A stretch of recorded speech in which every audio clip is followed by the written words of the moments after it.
ایک صحابی نے عرض کی حضور بیوی کا حق کیا ہے؟ ما حق المرأة علی الزوج، عورت کا حق خامند کے اوپر کیا ہے؟ تو حضور علیہ السلام نے فرمایا کہ جو آپ کھائے وہ اس کو کھلائے۔ یعنی یہ نہیں ہے کہ میاں اور بیوی کے کھانے میں اور ان کی غذا میں فرق ہو، جس طرح کا کھانا خود کھائے اس طرح کا اپنی بیوی کو کھلائے۔ اور دوسرا فرمایا کہ جس طرح کا خود لباس پہنے اس طرح کا اپنی بیوی کو لباس پہنائے۔ تیسرا حق حضور علیہ السلام نے یہ بیان فرمایا کہ تو اس کے چہرے پہ نہ مارے، گھر میں 100 شکر رنجی ہو جاتی ہے، ولا یضرب بالوجہ، چہرے پہ نہ مارے۔ آقا کریم علیہ السلام نے فرمایا لا تضربوا اماء اللہ، اللہ کی لونڈیوں کو مارو نہ، منع فرمایا گیا۔ بعض مرد اپنی حاکمیت جگانے کے لیے، اپنے تغلب کو ظاہر کرنے کے لیے عورت پر تشدد کرتے ہیں اور سمجھتے ہیں کہ یہ ہم نے بڑی بہادری کی ہے۔ یہ کوئی اچھا کام نہیں ہے وہ جو اس نے کیا ہے، شریعت نے روکا ہے، منع کیا ہے۔ عورت مارنے سے درست نہیں ہوگی بلکہ معاملہ اور خراب ہو جائے گا۔ عورت کے بارے میں حضور نے ارشاد فرمایا یہ ٹیڑھی پسلی سے پیدا کی گئی ہے، اگر اس کو بالکل سیدھا کرنا چاہو گے تو یہ ٹوٹ جائے گی، اور اگر تم جو ہے وہ کوشش نہیں کرو گے تو ٹیڑھی کی ٹیڑھی رہے گی۔ اس لیے اس کی اصلاح کی کوشش بھی کرو، لیکن یہ تصور کہ بالکل درست ہو جائے۔ عورت کی کچھ چیزیں عورت کا حسن ہے۔ اللہ تعالیٰ نے قرآن مجید کے اندر ارشاد فرمایا کہ وہ لوگ جو محسن اور غافل عورتوں کے اوپر تہمت لگاتے ہیں، تو محسنات الغافلات، اللہ تعالیٰ جل شانہ نے یہ عورت کا حسن شمار کیا ہے، عورت کی خوبی بیان فرمائی ہے، غافل ہونا۔ مرد بڑا زمانے ساز ہو تو یہ اس کا حسن ہے، لیکن عورت بھولی بالی ہو، صرف امور خانہ داری کو جانتی ہو، باہر کے معاملات کو نہ جانتی ہو، یہ عورت کا حسن ہے۔ تو یہ لازمی نہیں ہے کہ عورت بھی مرد کی طرح تیز ہو۔ آج جس معاشرے میں ہم جی رہے ہیں، آج عورت کو مردوں کے مقابل کھڑا کر دیا گیا، اور وہ گھر کے کام کو بوجھ سمجھتی ہے، اور ہوٹل کے اندر کتنے کتنے لوگوں کو کھانا کھلا رہی ہے۔ گھر میں کہتے ہیں میرے ساتھ ظلم ہو رہا ہے۔ ایئر ہوسٹس بھرتی ہو گئی ہے تو 400 جو ہے وہ مسافروں کو جو ہے وہ پانی پیش کر رہی ہے، اور کتنے لوگوں کی بھوکی نظروں کا شکار ہو رہی ہے۔ ہر کوئی اپنی خواہش کے مطابق اس سے بات کر رہا ہے، تو وہ اتنے لوگوں کی خدمت کر رہی ہے، یہ ظلم نہیں ہے؟ اور گھر میں 10 بچوں کا کھانا پکائے اور اپنے خامند کے باپ کا اور اس کی ماں کا کھانا پکائے اور ان کی خدمت کرے تو سارے چیخ اٹھتے ہیں یہ ظلم ہو گیا، ادھر 300 اور 400 لوگوں کی خدمت کر رہی ہے۔ یہ عجیب سا ماحول ہے۔ تو عورت کی کچھ چیزیں جو ہیں وہ اس کا حسن ہے، اور وہی اس کی زندگی کا نکھار ہے، اور وہی اس کی خوبی ہے۔ تو اللہ تعالیٰ نے قرآن مجید کے اندر غافلات کا لفظ عورت کی خوبیوں کو شمار کرتے ہوئے بیان فرمایا۔ تو یہ چونکہ پسلی ٹیڑھی رہے تو پسلی کے ٹیڑھا ہونے میں بھی ایک حسن ہے، اگر سیدھی ہو جائے تو حسن زائل ہو جائے گا، اس لیے فرمایا کہ یہ ٹیڑھی پسلی سے پیدا کی گئی ہے، تو یہ بالکل سیدھی بھی نہیں ہو سکتی ہے، اس کی ناقص العقل ہے، اس کے اندر کچھ کمی ہے۔ اور ایک موقع پہ حضور نے ارشاد فرمایا اگر اس کی کچھ عادتیں تمہیں ناپسند ہیں تو کچھ ایسی عادتیں بھی تو ہوں گی جو تمہیں پسند ہوں گی۔ یعنی ساری عادتیں دیکھو نا، مجموعی طور پہ دیکھنا ہے، وہ تمہاری کتنی خدمت کرتی ہے، ماں باپ کو چھوڑ کے آئی ہے، بہن بھائیوں کو چھوڑ کے آئی ہے، تم سے پہلے اٹھتی ہے، تمہارے بعد سوتی ہے۔ اور کبھی کبھار ایسا ہوتا ہے کہ میاں بیوی اکٹھے کہیں گئے ہوتے ہیں تو راستے کے اندر دونوں آ رہے ہیں، بچہ بیوی نے اٹھایا ہوا ہے جبکہ طاقتور مرد ہے، اور پھر جب واپس گھر پہنچتے ہیں تو خاوند کہتا ہے کہ جلدی جلدی پانی بناؤ، اور وہ کبھی برف توڑ رہی ہے، کبھی چینی میں لا کے پانی تیار کر رہی ہے، اور پھر سب سے پہلے خاوند کو دیتی ہے، بچتا ہے تو خود پیتی ہے۔ کمزور بھی بیوی ہے، دونوں ایک طرح کی دھوپ میں چل کے آئے ہیں، بچہ بھی بیوی نے اٹھایا ہوا تھا، اور آ کے خاوند بیوی کو کہتا ہے کہ یہ کام تو کر، لیکن پھر بھی اس کی زبان پہ شکوہ نہیں آتا، اس کو کہتا تم پانی تیار کرو، پانی پیتا کہتا اب کھانا پکاؤ۔ اس گرمی میں پھر بیوی باورچی خانے میں چلی جاتی ہے، کھانا پکا کے آدھے گھنٹے کے بعد پھر مرد کے سامنے رکھتی ہے، وہ کھاتا ہے، کھا کے پھر کہتا ٹانگیں دباؤ، اور شکوہ نہیں کرتی کہ عجیب بات ہے تیرے ساتھ میں بھی اسی طرح تھکی ہوں، میں نے بچہ بھی اٹھایا ہوا تھا، میں نے پھر پانی تیار کیا، اب کھانا سخت گرمی میں بنایا، یہ اس کی اچھی عادت ہے. تو فرمایا اگر تم اس کی کچھ عادتوں کو دیکھ کر پریشان ہوتے ہو تو کچھ اس کی عادتیں ایسی بھی تو ہوں گی جو تمہیں پسند ہوں گی. تو اگر یہ تم سوچ لیا کرو تو میاں بیوی کے اندر محبت کا رشتہ مستحکم ہوگا، کمزور نہیں ہوگا. بلکہ ایک انگریز نے لکھا، وہ کہتا ہے کہ کوئی شے بھی جو ہے اس کے کوئی نہ کوئی فائدے ضرور ہوتے ہیں. وہ مثال دیتا ہے، وہ کہتا ہے جو گھڑی بند پڑی ہے نا، ایک دن میں 2 مرتبہ وہ بھی سچ بولتی ہے. مثال کے طور پہ گھڑی بند ہوگی 12 بجے، تو جب دن کے 12 بجے ہیں اس وقت گھڑی سچ بول رہی ہوتی ہے. رات کو جب 12 بجتے ہیں تو گھڑی سچ بول رہی ہوتی ہے. کہتا جو خراب گھڑی ہے وہ بھی دن میں 2 مرتبہ سچ بولتی ہے. تو اگر کسی شخص کی خرابیاں تمہیں نظر آئیں تو اس کی کوئی خوبی بھی ڈھونڈ لیا کرو. مکھی کی طرح نہیں کہ سارے بدن کو چھوڑ کر جہاں زخم ہو وہاں ہی بیٹھنا ہوتا ہے، جہاں خوشبو ہو وہاں بھی تو جاؤ. اس لیے فرمایا حضور علیہ السلام نے، اور ذرا غور تو کیجئے، خاندانوں کو جوڑنے کا اور میاں بیوی کے اندر باہم محبت پیدا کرنے کا یہ کتنا حکمت بھرا جملہ ہے. یہ جوامع الکلم سے ہے یہ جملہ، اور کتنا حسن ہے اس جملے کے اندر. فرمایا اگر اس کی کوئی بات تمہیں ناپسند ہے تو کوئی اس کی ایسی بات بھی تو ہوگی جو تمہیں پسند ہے، اور تم اس کو دیکھ لو. بلکہ صوفیہ فرماتے ہیں اگر خوبی دیکھنے کا شوق ہو تو کسی اور میں دیکھو، اور برائی دیکھنے کا شوق آئے تو اپنے اندر دیکھو. اگر انسان اپنی زندگی کے اندر یہ رویہ بنا لے تو زندگی میں حسن آ جاتا ہے. لیکن ہمارا جو عمومی رویہ ہے، ہم برائیاں اوروں میں دیکھتے ہیں اور خوبیاں ساری اپنے اندر دیکھتے ہیں. وہ کیا کسی نے کہا تھا کہ کسی کی طرف انگلی اٹھانے والا ذرا غور تو کرے کہ باقی انگلیاں اس کی اپنی طرف اٹھ رہی ہیں. تو ذرا تدبر تو کرے، ذرا غور تو کرے. اس لیے فرمایا اگر اس کی کوئی عادت تمہیں ناپسند ہے، ناگوار ہے، تو کوئی اس کی ایسی عادت بھی ہوگی کہ جو تجھے پسند ہوگی. اس عادت کو دیکھ کر کے تم اس کے ساتھ محبت کر سکتے ہو. اور آقا کریم نے یہ بھی فرمایا خیرکم لأہلہ وآنا خیرکم لأہلی. تم میں سے بہتر وہ ہے جو اپنے اہل خانہ کے ساتھ بہتر ہے، اور فرمایا تم میں سے سب سے بہتر میں ہوں جو اپنے اہل خانہ کے ساتھ بہتر ہوں. حضور اپنے اہل خانہ کے ساتھ جو حسن سلوک کیا ہے تاریخ اس پہ گواہ ہے. جب آقا کریم کا وصال ہوا 9 بیویاں اس وقت حضور کے نکاح میں تھیں، اور آقا کریم علیہ السلام کی ایک بیوی کو بھی حضور پہ شکایت نہیں تھی. جبکہ اتنی کثرت سے ازواج ہوں تو اس وقت شکایت کا پیدا ہو جانا لازم ہے. لیکن اس انداز کے ساتھ حضور نے حسن سلوک کیا ان کے ساتھ، ان کے درمیان عدل قائم فرمایا، اور ان کے ساتھ محبت جو حضور کی تھی وہ مثال ہے. ایک حضرت سیدہ طیبہ طاہرہ حضرت خدیجہ الکبریٰ رضی اللہ تعالی عنہا کا جب آخری وقت آیا تو انہوں نے اپنی بیٹی حضرت فاطمہ الزہرا رضی اللہ تعالی عنہا کو بھیجا، کہا جاؤ اپنے باپ سے چادر مانگ لاؤ. تو سیدہ فاطمہ حاضر ہوئی، عرض کی امی چادر مانگ رہی ہیں. تو حضور علیہ السلام نے فرمایا بیٹا اپنی ماں سے پوچھو نا چادر کیا کرنی ہے. تو حضرت خدیجہ الکبریٰ رضی اللہ تعالی عنہا کی خدمت میں پوچھنے کے لیے حضرت فاطمہ واپس آ رہی ہیں تو حضرت نبی رحمت صلی اللہ علیہ وسلم کے پیچھے آ گئے. حضرت خدیجہ سخت بیمار تھی. عرض کی حضور اس وقت جو میری حالت ہے آپ دیکھ رہے ہیں، مجھے لگتا ہے کہ یہ میرا آخری وقت آ گیا. میں نے چادر اس لیے مانگی ہے کہ اس چادر سے مجھے کفن دیا جائے. اب سنو حضور نے کیا جواب دیا. آقا کریم کی آنکھوں میں آنسو آ گئے اور فرمایا خدیجہ تو نے تو چادر مانگی ہے، لو اردت جلدی لا آتیتو کے، اگر تو میری جلد بھی مانگتی میں وہ بھی اتار کے دے دیتا. یہ ہے محبت بیوی کے ساتھ، یہ ہے پیار کا رشتہ. حضرت ام المومنین سیدہ عائشہ صدیقہ رضی اللہ تعالی عنہا فرماتی ہیں حضور کثرت سے حضرت خدیجہ کا تذکرہ کرتے تھے. ایک دن مجھ سے نہ رہا گیا، میں نے کہا حضور آپ اس بوڑھی عورت کا تذکرہ نہیں چھوڑتے. تو حضور نے فرمایا عائشہ مجھے خدیجہ کے بارے تکلیف نہ دو، جب پورے مکے نے میرا انکار کیا تھا اس نے میرا اقرار کیا تھا. حضرت عائشہ صدیقہ رضی اللہ تعالی عنہا فرماتی ہیں ایک دن حضور بقیع سے واپس آ رہے تھے، میرے سر میں سخت درد ہو رہا تھا.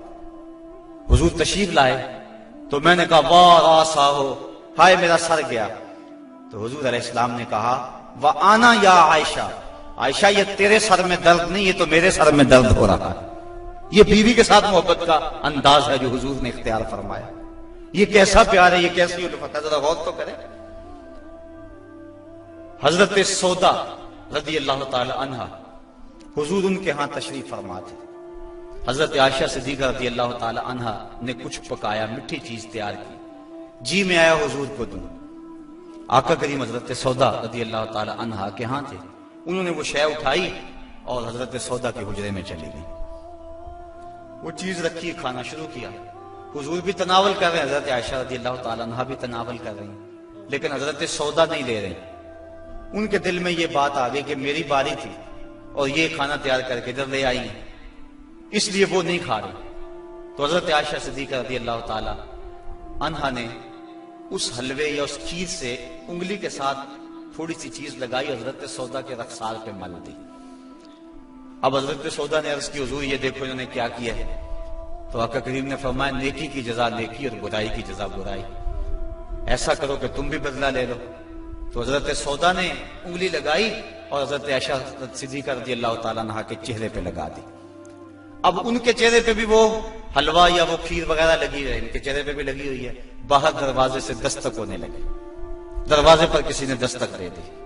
اب حضور تشریف لے گئے، دیکھا تو حضرت عمر فاروق کھڑے تھے، ابھی غالباً حجاب کی آیتیں نہیں اتری تھی، تو حضور جلدی جلدی آئے، فرمایا منہ دھو لو عمر آ رہے ہیں۔ اب دونوں کے ساتھ عدل بھی فرمایا حضور نے، اور ایسی شگفتگی بھی پیدا ہو گئی۔ بعض مرد سمجھتے ہیں کہ ہم مرد ہیں اور ہمیں عورتوں کے ساتھ بالکل سیریس رہنا چاہیے، ان کے ساتھ کوئی مزاح نہیں کرنا چاہیے، جبکہ مزاح فرمانا چاہیے عورتوں کے ساتھ۔ حضور نے فرمایا ہے، حضرت عائشہ صدیقہ رضی اللہ تعالی عنہا اور حضور جا رہے تھے کسی سفر پہ، حضور کی عادت یہ تھی جب قافلے میں ہوتے سفر کرتے تو سب سے پیچھے ہوتے، تو قافلہ تھوڑا سا آگے چلا گیا، تو حضور نے فرمایا عائشہ دوڑ نہ لگائیں۔ عرض کی ہاں ٹھیک ہے۔ حضرت عائشہ صدیقہ رضی اللہ تعالیٰ عنہ کہتی ہیں کہ میں پتلی دبلی تھی، میں اپنے پاؤں سے آگے نکل گئی۔ یہ لفظ کہے حضرت عائشہ صدیقہ نے، یہ نہیں کہا میں حضور سے آگے نکلی، بلکہ ادب کا یہ عالم ہے، کہا میں اپنے پاؤں سے آگے نکل گئی۔ خیر معاملہ ختم ہو گیا، کافی عرصہ بیت گیا۔ ایک دن پھر ہی ایسا موقع بنا، میرے جسم میں تھوڑی سی فربہی آ گئی تھی، تو حضور نے فرمایا عائشہ دوڑ نہ لگائیں، میں نے کہا لگاتے ہیں۔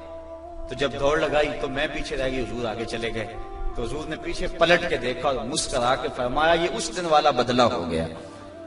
تو اب مزاح فرمایا حضور علیہ السلام، اور حضرت عائشہ صدیقہ رضی اللہ تعالی عنہ فرماتی ہیں کہ اللہ کے محبوب علیہ السلام مجھے حمیرہ کہہ کے پکارتے تھے، یہ محبت کا عالم تھا۔ تو عورت کے ساتھ اس نے سلوک کرنے کا درس دیا گیا ہے، تو فرمایا اس کو مارو نہ، ولا یکبہ، اور اس کو گالی نہ دو۔ عورت کو گالی گلوچ کرنا یہ کوئی اچھی عادت نہیں ہے۔ کسی کو گالی دیں آپ یا مجھے کوئی گالی دے تو میرے دل میں جو ہے وہ زخم لگے گا اس گالی کا۔ وہ کیا کسی عربی شاعر نے کہا ہے، تلوار کے زخم میں وہ مٹ جاتے ہیں لیکن جو زبان کے زخم میں وہ نہیں مٹتے۔ کسی کا مارا ہوا بول ختم نہیں ہوتا۔ اب کسی کو کوئی بات کہہ دے تو ساری زندگی وہ زخم نہیں مٹتا۔ تو جن میاں بیوی نے اکٹھے رہنا ہو ساری زندگی اور وہ خامد گالیاں دے تو بیوی کے دل میں کتنی نفرت پیدا ہو جائے گی۔ یہ آئلی زندگی کا سسٹم تباہ ہوگا یا نہیں ہوگا؟ اس لیے حضور نے فرمایا کہ چوتھا حق یہ ہے کہ وہ گالی نہ دے، اور پانچواں حق یہ بیان فرمایا حضور نے، وَلَا يَحْجُرْ إِلَّا فِي الْبَيْتِ۔ عورت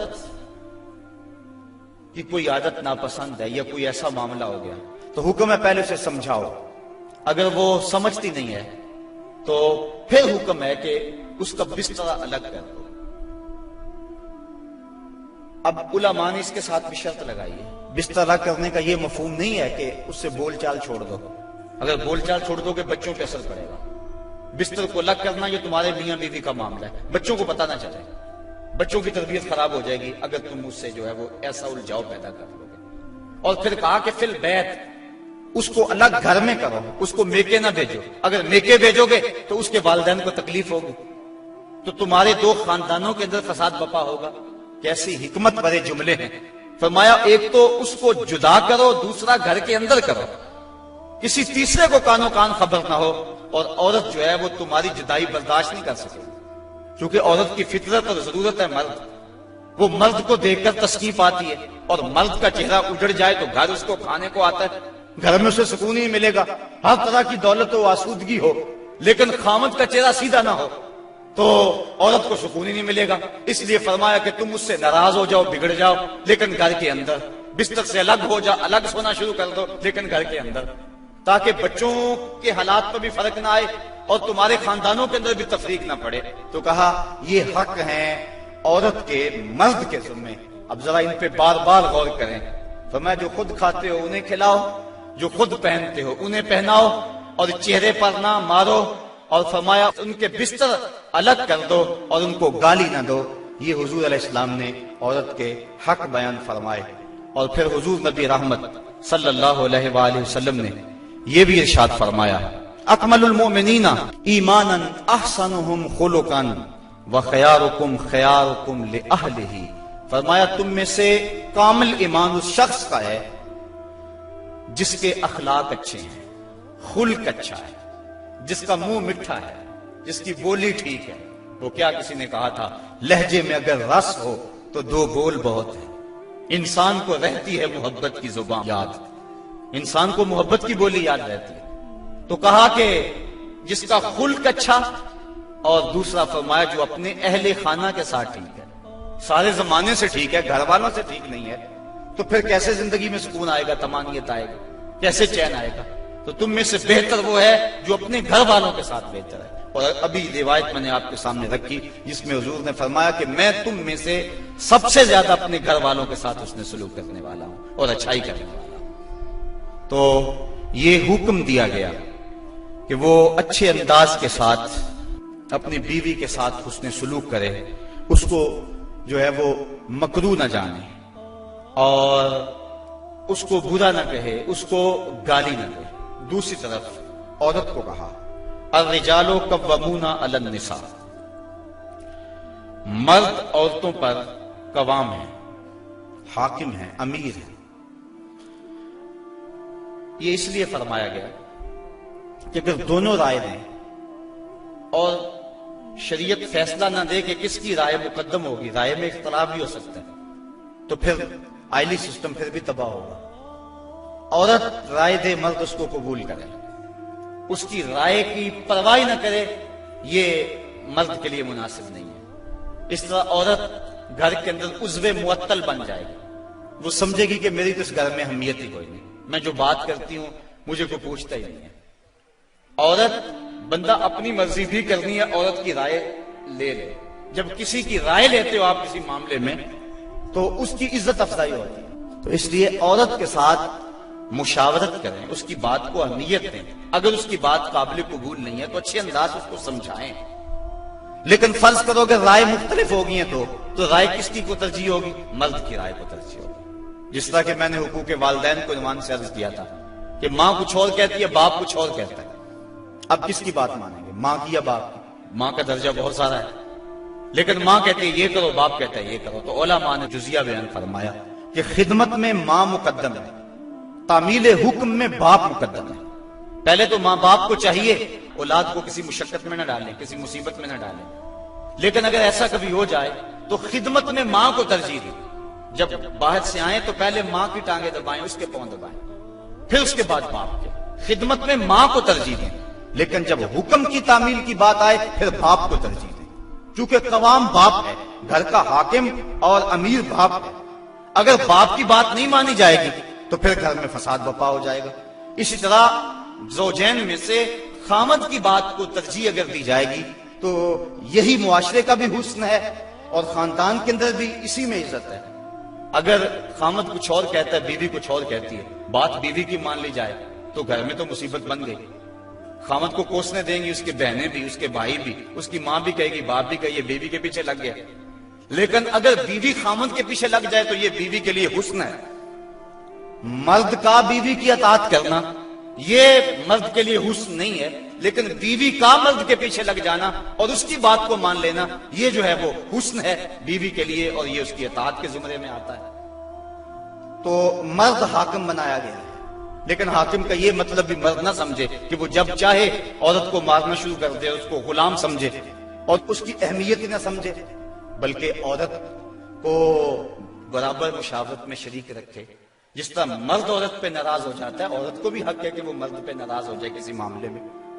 اور جس طرح عورت مرد کو مناتی ہے، مرد بھی اپنی بیوی کو منا سکتا ہے، راضی کر سکتا ہے، اس میں کوئی حرج نہیں ہے، چونکہ گھر میں شکنجی ہو سکتی ہے۔ بخاری شریف میں روایت موجود ہے، حضور نبی رحمت صلی اللہ علیہ وسلم نے ارشاد فرمایا، عائشہ جب تم ناراض ہوتے ہو مجھے پتہ چل جاتا ہے۔ عرض کی حضور کیسے؟ فرمایا جب تم راضی ہوتی ہو اس وقت کوئی بات ہو تو قسم اٹھاتی تو کہتی ہو رب محمد، مجھے محمد کے رب کی قسم، اور جب تم ناراض ہوتی ہو اور کوئی بات ہو تو قسم اٹھاتی ہو تو کہتی ہو رب ابراہیم، مجھے ابراہیم کے رب کی قسم ہے۔ تو مجھے پتا چل جاتا ہے کہ اب تم ناراض ہو اور اب تم راضی ہو۔ جب حضرت عائشہ صدیقہ رضی اللہ تعالیٰ عنہا نے یہ بات سنی تو کہا ما احجر الا اسمک، حضور میں صرف آپ کا نام ہی چھوڑتی ہوں، دل میں تو آپ ہی ہوتے ہیں، دل میں تو آپ ہی کے ڈیرے ہیں اور آپ ہی کے بسیرے۔ تو یہ اسلام نے ہمیں کیسا روشن راستہ دیا، اور حضور کی سیرت اور حضور کا عمل ہمارے سامنے۔ تو میاں بیوی کے اندر وہاں شکر رنجی ہو سکتی ہے، تو اس کے اندر جو ہے ایک فریق ناراض ہو گیا تو دوسرا راضی کر لے، دوسرا ناراض ہو گیا تو پہلا راضی کر لے۔ کس قدر گھر میں حسن آ جائے گا، جب گھر حسین ہوگا تو سارا معاشرہ حسین ہو جائے گا۔ لیکن اگر یہ جو بنیادی اکائی ہے اس میں حسن نہ ہوا تو باقی حسن کیسے ہو سکتا ہے؟ تو حاکم ہے مرد، اور جس طرح عورت کے کچھ حقوق ہیں مرد کے بھی کچھ حقوق ہیں۔ حضور علیہ السلام نے ارشاد فرمایا لا یحل للمرأة ان تصوم وزوجها شاہد الا باذنہ ولا تاذن فی بیتہ الا باذنہ۔ فرمایا عورت کو یہ حق نہیں پہنچتا کہ وہ روزے رکھے جبکہ خامد گھر میں ہو۔ نفلی روزہ رکھنا اگر عورت کو ہو تو وہ خامد سے پوچھ کے رکھے گی، خامد کی اجازت اور اذن کے بغیر عورت روزہ بھی نہیں رکھ سکتی، کیونکہ خامد کی رضا کا حاصل کرنا عورت کے لیے بہتر نفلی عبادت ہے۔ اس لیے اگر خامد راضی نہیں ہے تو روزہ نہ رکھے، راضی ہے تو رکھ لے۔ اور فرمایا حضور علیہ السلام نے دوسری بات یہ ہے کہ وہ اس کے گھر میں جس کو وہ ناپسند کرتا ہے اس کو آنے نہ دے، اذن نہ دے۔ اور ایک حدیث کے اندر یہ لفظ ہیں کہ حضور علیہ السلام نے ارشاد فرمایا کہ وہ خامند کے بستر کو روندنے نہ دے، یعنی خامند جس بستر پہ بیٹھتا ہے، سوتا ہے، آرام کرتا ہے، اس بستر پہ کسی کو نہ چڑھنے دے۔ اور اس پر حضرت ام حبیبہ رضی اللہ تعالی عنہا کا عمل ہمارے سامنے ہے۔ یہ ابو سفیان کی بیٹی ہیں، اور حضور پر حضرت ام حبیبہ ایمان لے آتی ہیں، ان کا شوہر بھی ایمان لے آتا ہے۔ جب ہجرت حبشہ ہوئی تو یہ دونوں میاں بیوی حبشہ کی طرف ہجرت کر گئے۔ کچھ عرصہ وہاں گزرا، ایک دن حضرت ام حبیبہ سوئی تو خواب دیکھا ہے کہ میرے خامد کا چہرہ بدل گیا، تو سخت پریشان ہوئی۔ صبح اٹھی تو پتہ چلا کہ خامد عیسائی ہو گیا، کسی عیسائی کے پاس بیٹھنا اٹھنا تھا تو اس نے اپنا دین بدل لیا۔ تو حضرت ام حبیبہ رضی اللہ تعالیٰ عنہ الگ ہو گئی۔ کچھ عرصے کے بعد خامد بھی فوت ہو گیا۔ اب وہاں پردیش میں سارے جہان کو چھوڑ کر وہاں گھر بس آیا تھا، تو وہاں وہ تنہا ہو گئی، تو سخت پریشان تھی۔ آقا کریم علیہ السلام نے حبشہ کے حکمران نجاشی کے ذریعے حضرت ام حبیبہ رضی اللہ تعالی عنہا کو پیغام نکاح بھیجا۔ نجاشی نے ایک لونڈی بھیجی کہ جا کے ام حبیبہ کو کہو کہ اللہ کے نبی تم سے نکاح کرنا چاہتے ہیں۔ اب حضرت ام حبیبہ کی زبانی اگلی کہانی سنیے۔ کہتی ہے میں گھر میں بیٹھی ہوئی تھی کہ باہر دروازے پہ دستک ہوئی، میں نے دروازہ کھولا تو ایک خاتون کھڑی تھی، میں نے اس کو بٹھایا تو وہ کہنے لگی میں نجاشی کی سمت سے آئی ہوں، اللہ کے محبوب صلی اللہ علیہ وسلم نے تجھے نکاح کا پیغام بھیجا ہے۔ کہتی ہیں ایک لمحے کے لیے تو میں حیران ہوئی اور پھر میری خوشی کی انتہا نہ رہی، اور گھر کے اندر جو کچھ موجود تھا اس وقت میرے پاس، میں نے سب کچھ بطور انعام اس لونڈی کو دے دیا۔ میں نے کہا میرے مقدر کے حضور کے نکاح میں آؤں۔ پھر اللہ کے محبوب علیہ السلام نے ان سے نکاح کر لیا، وہ مدینہ تشریف لے آئیں۔ ابو سفیان ان کو ملنے کے لیے مدینہ پہنچے، حضور علیہ السلام کی چارپائی بچھی ہوئی تھی، تو یہ جا کے بیٹھنے لگے تو انہوں نے بستر لپیٹ لیا۔ تو ابو سفیان کہنے لگا رملہ تمہیں کیا ہو گیا؟ یہ بستر میرے قابل نہیں سمجھتی ہو یا مجھے بستر کے قابل نہیں سمجھتی ہو؟ تو حضرت ام حبیبہ کہنے لگی کہ یہ بستر اللہ کے رسول کا ہے اور میں نہیں پسند کرتی کہ اس کے اوپر کوئی مشرک بیٹھے۔ تو کہنے لگا ابو سفیان کہ تم بڑا بدل گئی ہو۔ پھر اللہ تعالیٰ نے ان کو بھی اسلام کی بہاریں عطا فرما دی۔ تو یہ حق ہے خامند کا بیوی کے اوپر کہ خامند کے بستر کے اوپر کسی کو نہ بیٹھنے دے۔ اللہ کے محبوب علیہ السلام نے فرمایا ایما امرات ماتت وزوجها عنها راض دخلت الجنہ، وہ عورت جو اس حال میں مری کہ اس کا خامند اس پہ راضی تھا، فرمایا وہ عورت سیدھی جنت میں جائے گی۔ اور ایک روایت میں ایسا ہے کہ 4 شخص ایسے ہیں کہ جن کو جنت میں جانے میں کوئی رکاوٹ نہیں ہوگی۔ ان میں سے ایک وہ شخص جس نے اپنے والدین کی خدمت کی اور والدین اس پہ راضی ہوئے۔ دوسرا وہ شخص جس کے بال بچے زیادہ تھے، ذرائع آمدنی تھوڑے تھے، لیکن اس نے بچوں کے پیٹ میں حرام کا ایک لقمہ بھی نہیں جانے دیا۔ تیسرا وہ شخص جس نے ایسی پکی توبہ کی، گناہوں کی طرف دوبارہ پلٹنا اس کے لیے اتنا ہی مشکل ہے جس طرح تھنوں سے نکلے ہوئے دودھ کو واپس کیا جائے۔ اور چوتھی وہ خاتون کہ جس نے اپنی ساری محبتیں اپنے خامد پہ نچھاور کر دی اور اس حال میں فوت ہوئی کہ اس کا خامد اس پہ راضی تھا۔ فرمایا ان 4 کو جنت میں جانے سے کوئی بھی نہیں روک سکتا۔ تو عورت کی جنت مرد ہے، اگر وہ مرد کو راضی کر دے گی تو جنت کی راہوں کی مسافر ہے، اور اگر وہ اپنے شوہر کو راضی نہیں کر پاتی تو اللہ کے محبوب علیہ السلام نے فرمایا میں نے کثرت کے ساتھ عورتوں کو دوزخ میں دیکھا ہے۔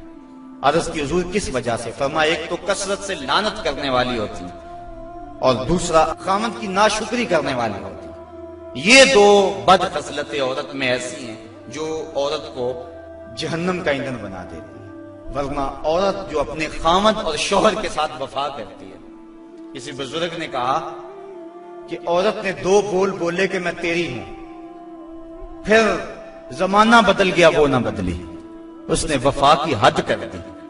تو وہ بزرگ کہتے جس طرح عورت نے وفا کی حد کر دی، اگر بندہ اپنے رب سے حد کر دے یوں وفا کی تو اللہ کتنا کرم اس کے اوپر فرمائے۔ اب عورت دکھ بھی سہتی ہے، تکلیفیں بھی سہتی ہے، لیکن اپنے اس قول سے نہیں پھرتی، بدلتی نہیں ہے۔ اس کی آرزو یہ ہوتی ہے اس گھر میں سرخ جوڑا پہن کے آئی تھی، سفید لباس لے کر نکلوں اس گھر سے، یہ اس کی آرزو ہوتی ہے۔ اور کسی عورت کی یہ خوش قسمتی ہے۔ تو عورت اگر اپنے خامند کو راضی رکھتی ہے تو وہ جنت کی مسافرہ ہے، لیکن اگر اپنے خامند کو ناراض کر دیتی ہے تو وہ جنت کی خوشبو بھی نہیں پائے گی۔ اس حال میں مرے کہ اس کا شوہر اس سے راضی ہو جائے۔ اللہ اکبر۔ اللہ کے محبوب علیہ السلام نے مردوں کو عورتوں کے ساتھ اور عورتوں کو مردوں کے ساتھ حسن سلوک کرنے کی تلقین ارشاد فرمائی، اور آقا کریم نے جو آخری وصیت اپنی امت کو کی اس کے بعد حضور علیہ السلام کا وصال ہو گیا۔ اس کے بعد کوئی وصیت نہیں ہے حضور کی زبان سے جو نکلی ہو۔ فرمایا لوگوں میں تمہیں 2 چیزوں کی وصیت کرتا ہوں، ایک الصلاۃ الصلاۃ، نماز نماز، یعنی نماز کو نہ چھوڑنا، اور دوسری وصیت یہ تھی کہ میں 2 کمزوروں کے بارے میں تمہیں اللہ سے ڈراتا ہوں، ایک غلام اور دوسری تمہاری بیویاں۔ ان 2 کمزوروں کے بارے تمہیں اللہ سے ڈراتا ہوں، ان پہ ظلم نہ کرنا، انہوں نے بھاگ تو جانا نہیں ہے، گھر سے نکل تو جانا نہیں ہے، تو ان پہ ظلم کرو گے تو یہ دکھی ہو جائیں گے۔ تو آقا کریم علیہ السلام نے فرمایا ان 2 کمزوروں کے بارے میں تمہیں اللہ سے ڈراتا ہوں۔ بلکہ اس قدر حضور نے عورتوں کی نزاکت کا لحاظ رکھا۔ ایک سفر پہ تھے، ایک شخص اونٹوں کو ہانک رہا تھا، اس کا نام تھا انجشا، تو وہ جلدی جلدی اونٹوں کو نہ ہانکنے کی کوشش کر رہا تھا تاکہ جلدی پہنچ جائے۔ تو آقا کریم نے فرمایا انجشا آہستہ آہستہ، فرمایا یہ جو اونٹوں کے اوپر عورتیں بیٹھی ان کی طرف اشارہ کر کے کہا یہ نازک آبگینے ہیں، کہیں ٹوٹ نہ جائیں۔ عورتوں کو نازک آبگینے قرار دیا۔ آج ہمارے معاشرے کے اندر گھروں میں جو جنگ و جدل کا ماحول ہوتا ہے اور عورتوں کے ساتھ جو سلوک کیا جاتا ہے، بتاؤ یہ نازک آبگینے سلامت رہ سکتے ہیں؟ حضور نے تو فرمایا انجشا اپنے اونٹوں کی رفتار کو کم کرو، کہیں یہ نازک آبگینے نہ ٹوٹ جائیں۔ اور پھر سنو حضور نے کیا فرمایا، حبب الیہ من دنیاکم ثلاث، لوگوں تمہاری دنیا سے مجھے صرف 3 چیزیں پسند ہیں۔ رنگ و نور سے سجی ہوئی یہ کائنات تمہیں مبارک ہو، یہ بزم کواکب کا نور، یہ افلاک، یہ زمین، یہ لہلہاتے ہوئے سبزے، یہ کائنات کا حسن، یہ کوسے قضا کی رنگینیاں، یہ بہاروں کے رنگ، یہ پربتوں کی کتاریں، یہ مرغن غذائیں، یہ انواع و اقسام کے پھل، زندگی کا سارا حسن، یہ موسموں کا نور اور روشنی، سب کچھ تمہیں مبارک ہو۔ فرمایا مجھے تو صرف تمہاری دنیا سے صرف 3 چیزیں پسند ہیں۔ یہ نہیں کہا میری دنیا سے، کہا تمہاری دنیا سے۔ بلکہ ایک حدیث کے لفظ حضور نے یوں فرمایا کہ میری مثال ایسے ہے تمہاری دنیا کے ساتھ جس طرح کوئی مسافر گزر رہا ہو اور راستے میں کوئی درخت ہو اور وہ چند لمحوں کے لیے اس کی چھاؤں میں بیٹھ جائے۔ تو کہا میں تو چند لمحوں کے لیے رکا ہوں، اور رک کے ایک ایک لمحہ انسان کو زندگی گزارنے کا راستہ بتا گئے ہیں۔ چند لمحوں کے لیے وہ ٹھہرے ہیں جس پیڑ کے نیچے، سنا ہے آج تک اس پیڑ کا سایہ مہکتا ہے، آج تک وہاں روشنیاں پھیلی ہوئی ہیں۔ تو کہا حب بالیہ من دنیا کم ثلاث، مجھے تمہاری دنیا سے صرف 3 چیزیں پسند ہیں، الطیب والنساء وجعلت قرۃ عینی فی الصلاۃ، ایک خوشبو، دوسری منکوحہ عورتیں، اور تیسری میری آنکھوں کی ٹھنڈک نماز میں رکھی گئی ہے۔ تو صاحبو، میرے اور آپ کے آقا و مولا حضور نبی رحمت صلی اللہ علیہ وآلہ وسلم نے یہی ہمیں وصیتیں کی، عورتوں کے ساتھ اس نے سلوک کرنے کا، اور عورتوں کو حکم دیا کہ تم اپنے خامند کے ساتھ اس نے سلوک کرو، بلکہ فرمایا کہ اگر اللہ کے علاوہ کسی کو سجدہ جائز ہوتا تو میں بیوی کو حکم دیتا کہ وہ اپنے خامند کو سجدہ کیا کرے۔ عورت کو یہ بھی اذن نہیں ہے کہ وہ مرد کی اجازت کے بغیر گھر سے نکلے۔ اگر مرد پابند کرنا چاہے، عورت کو ہمت نہیں ہے کہ نکلے، شریعت نے منع کیا۔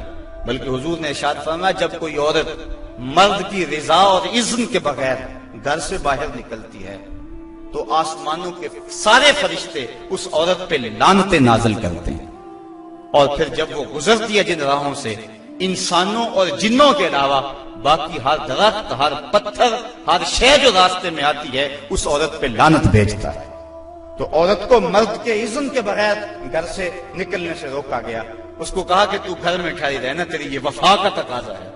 اور جو دوسرے مرد کو حکم دیا گیا کہ تو نے اس کا خیال رکھنا ہے، جو خود کھائے اس کو کھلائے، جو خود پہنے اس کو پہنائے، اگر کوئی نوبت تکرار اور لڑائی کی آ جائے اس کے چہرے پہ نہیں مارنا۔ بعض علماء نے کہا کہ اگر مارنا ناگزیر ہو جائے، جس طرح کہ سورہ نساء میں اللہ تعالیٰ نے فرمایا کہ اگر ان سے کوئی ایسا کام سرزد ہو جائے تو پھر ان کو مار لو، تو اس کی شرط لگائی کہ مار علم والی نہ ہو بلکہ اس سے ذہنی تکلیف پہنچانا مقصود ہو۔ اور بعض نے کہا کہ مسواک کی مقدار کے اندر روئی لے کر اس روئی کا ایک ڈنڈا بنایا جائے اور روئی اس عورت کو ماری جائے۔ اب بتاؤ، روئی کے ڈنڈے مارنے سے عورت کو کوئی تکلیف ہوگی؟ یا سرہانہ پکڑ کے اس کو مارو گے تو کوئی تکلیف ہوگی؟ تو مقصد عورت کے اوپر مرد نے اپنے غصے کو نکالنا ہے، ورنہ یہ ایک ایسا نازک آپ گینا ہے کہ اگر تم ڈنڈوں سے مارنے لگو گے، ٹھڈوں سے مارو گے اور زبان سے گالیاں دے گے تو یہ مقدس رشتہ اور یہ نازک آپ گینا ٹوٹ جائے گا اور گھر کا ماحول خراب ہو جائے گا۔ وہی میاں بیوی کامیاب زندگی گزارتے ہیں اور انہی کی اولادیں درست ہوتی ہیں جو ان چیزوں کا لحاظ اور خیال رکھ کے محمد عربی کی سنت سیرت پہ عمل کرتے ہیں، اور جنہوں نے اپنے گھر کو جنگ کے نقشے میں بدلا ہوا ہوتا ہے۔ وقتی طور پہ وہ روب جھاڑ بھی لیں لیکن ان کی زندگی کے اندر حسن اور طمانیت نہیں ہوتا۔ تو آج میں نے اس نشست کے اندر یہ چند باتیں آپ کے سامنے رکھیں۔ اللہ تعالیٰ جل شانہ کی بارگاہ میں دعا ہے کہ مجھے اور آپ کو رسول کریم کے بتائے ہوئے راستوں پر چلنے کی توفیق عطا فرمائے، اور حضور نے جس طرح اپنی ازواج کے ساتھ حسن سلوک کیا ہے اس طرح ہمیں حضور کے نقوش پا کی برکتیں عطا فرمائے اور زندگی کا حسن ہمیں عطا فرما دے۔